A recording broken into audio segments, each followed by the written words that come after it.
Sunday special menu কিন্তু preparation চলছে। তোমরা যদি প্রিপারেশনটা দেখে কেউ বুঝতে পেরে থাকো তাহলে কিন্তু ঝটপট এখনই কমেন্ট করে দাও আমি বলার আগে।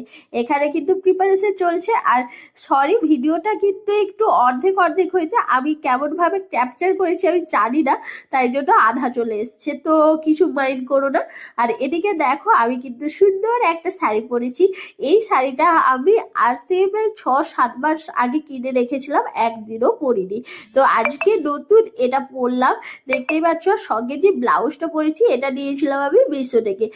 দারুণ কোয়ালিটির এই ব্লাউজটা আমার কিন্তু খুব ভালো লেগেছে। আর এই দিকে দেখো হচ্ছে ফ্রাইড রাইস। তোমরা কে কে ফ্রাইড রাইস এভাবে একটু ভাজো?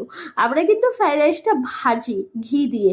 আর অনেকে দেখেছি যে মানে মিশিয়ে নেয় ঘি দিয়ে, কিন্তু আমরা কিন্তু ভাজি কড়াইতে দিয়ে। তো আমাকে এখানে বাটিতে করে টেস্ট করতে দিয়েছে। আর এদিকে দেখো হচ্ছে chilli chicken, dry chilli chicken.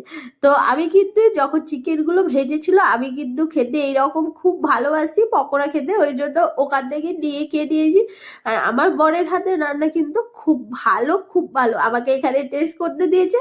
তাই আমি টেস্ট করে আমার খুব ভালো লেগেছে, এই জন্য আমি কিন্তু দারুণ বলেছি। আর দেখো এখানে গরম গরম চিলি চিকেন খেয়ে নিলাম, টেস্ট কিন্তু মারাত্মক হয়েছিল। আর এই যে দেখতেই পাচ্ছ আমি এখন ওকে খেতে দেবো চিলি চিকেন। এখানে অনেকটা পরিমাণে বানিয়েছি, তো এখানে থালা সাজিয়ে দিয়ে দিয়েছি মিক্স ফ্রাইড রাইস আর ড্রাই চিলি চিকেন। আর এদিকে দেখো এতটা আছে, তো এগুলো তো একবারই শেষ হবে না, ধীরে ধীরে খাবো কম করে। তো এখন আমরা চলো খেয়ে নিই। বাই। ভিডিওটা কেমন লাগলো অবশ্যই জানিও।